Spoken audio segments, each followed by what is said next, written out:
Hello friends, home cook মঞ্জুতে আপনাদের সবাইকে অনেক অনেক স্বাগত।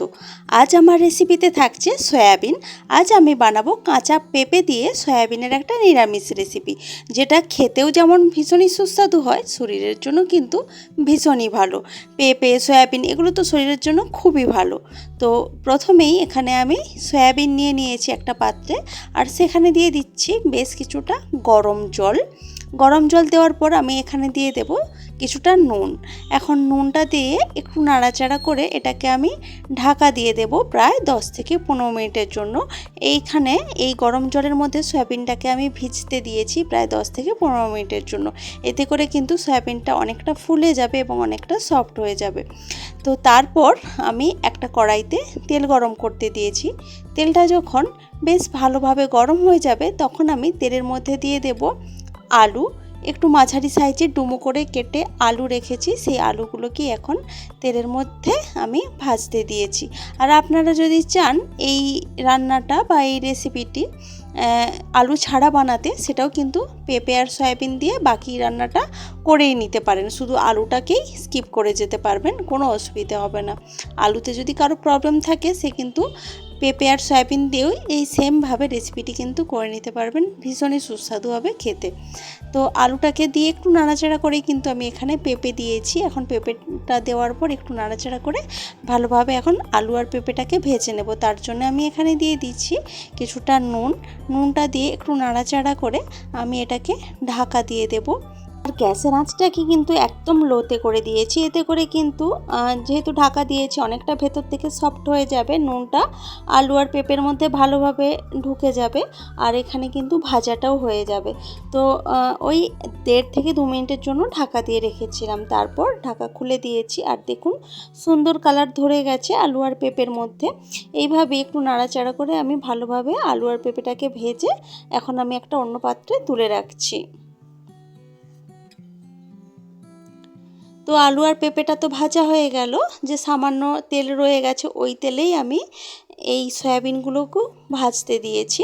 সয়াবিনটা ভালোভাবে ভিজে যাওয়ার পর আমি সয়াবিনটা থেকে জলটাকে চেপে ফেলে দিয়েছি এবং সয়াবিনটাকে ভাজতে দিয়েছি। আমি এক্সট্রা করে আর কোনো তেল দিইনি সয়াবিনটা ভাজার জন্য, যে অল্প তেল রয়ে গেছিলো ওই তেলেই কিন্তু আমি ভেজে নিচ্ছি।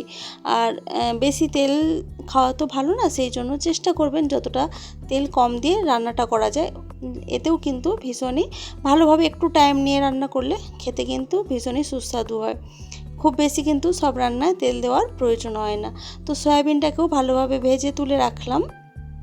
এখন আমি কড়াইতে আবারও অল্প পরিমাণেই কিন্তু তেল দেব, কিছুটা তেল দিয়ে দেব। তেলটা যখন গরম হয়ে যাবে এখানে আমি দিয়ে দেব একটা শুকনো লঙ্কা, কিছুটা গোটা গরম মশলা, তেজপাতা। গোটা গরম মশলা থেকে খুব সুন্দর গন্ধ বের হওয়ার পর এখানে দিয়ে দিয়েছি 1 চামচ মতো আদা বাটা। আদা বাটাটা দেওয়ার পরপরই আমি এখানে কিছুটা হলুদ গুঁড়ো দিয়ে দিলাম। এতে করে আদা বাটাটা আর ছিটিয়ে আসবে না হলুদ গুঁড়োটা দিয়ে দেওয়ার জন্য। তো এখন আদা বাটাটাকে ভালোভাবে একটু ভেজে নিচ্ছি, যাতে করে আদার কাঁচা গন্ধটা চলে যায়।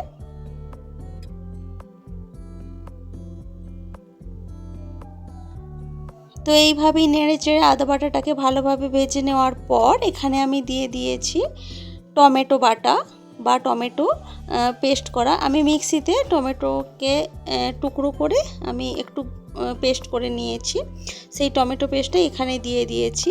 আর এতে করে টমেটো এইভাবে দিলে কিন্তু অনেক টমেটো আছে যেটা কষানোর সময় যদি আমি টুকরো করে কেটে দিতাম বা কুচিয়ে দিতাম ভালোভাবে কিন্তু গলে যায় না, কিন্তু এইভাবে একটু পেস্ট করে দিলে কিন্তু পুরো রান্নাটার মধ্যে ভালোভাবে মিশে যায়, খেতেও ভালো লাগে, দেখতেও ভালো লাগে।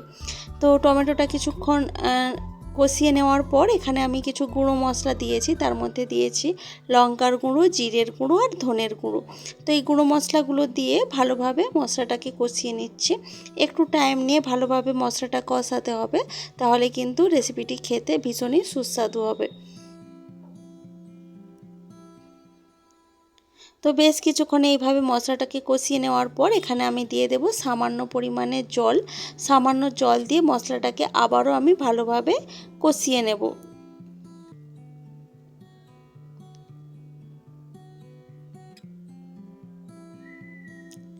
তো এইভাবেই নেড়ে চেড়ে বেশ কিছুক্ষণ আমি মশলাটাকে ভালোভাবে কষিয়ে নিলাম। এখন আমি এর মধ্যে আগে থেকে ভেজে রাখা সয়াবিন, আলু, পেঁপে যেগুলো আমি ভেজে রেখেছিলাম সেগুলো কিন্তু সব একসাথেই আমি এখানে দিয়ে দিচ্ছি মশলার সাথে। এখন মশলার সাথে এগুলোকে খুব ভালোভাবে মিশিয়ে নেব এবং ভালোভাবে কষিয়ে নেব।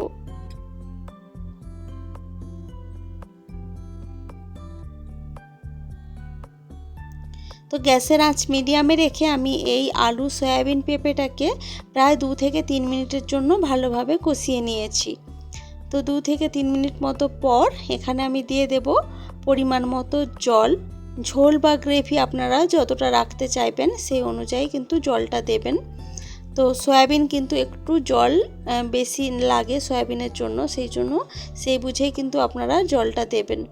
তো জল দিয়ে দেওয়ার পর আমি এখানে দিয়ে দেব স্বাদ মতো নুন।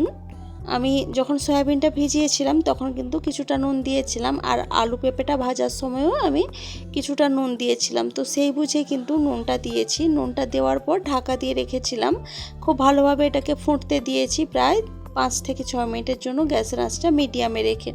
তো 5 থেকে 6 মিনিট মতো পর ঢাকা খুলে দিয়েছি। এখন একটু চেক করে নিচ্ছি আলু পেঁপেগুলো যে ঠিকঠাক সেদ্ধ হয়েছে কিনা। তো দেখলাম একদম সফট হয়ে গেছে, ভীষণই সুন্দরভাবে সেদ্ধ হয়ে গেছে। এখন আমি এখানে দিয়ে দিচ্ছি কিছুটা গরম মশলার গুঁড়ো।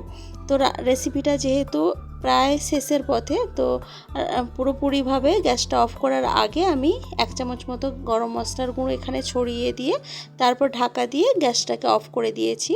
এবং স্ট্যান্ডিং টাইম দেওয়ার জন্য বেশ এখানে প্রায় আমি 5 থেকে 10 মিনিট মতো পর্যন্ত রেখে দিয়েছিলাম এইভাবেই ঢাকা দিয়ে। তো এতে করে গরম মশলার গন্ধটা ভীষণই ভালোভাবে সব কিছুর সাথে মিশে যাবে, খেতেও কিন্তু এতে ভীষণই সুস্বাদু হবে। তো এই রেসিপিটি আপনাদের কেমন লেগেছে সেটা কিন্তু কমেন্ট করে অবশ্যই জানাবেন। ভালো লাগলে লাইক, কমেন্ট, শেয়ার করবেন এবং প্লিজ আমার চ্যানেলটি সাবস্ক্রাইব করে আমার পাশে থাকবেন। তো আজকের ভিডিওটা এই পর্যন্তই থাক। দেখা হচ্ছে অন্য কোনো দিন অন্য কোনো ভিডিওতে অন্য কোনো রেসিপির সাথে। তো আজকের মতো টাটা, বাই বাই।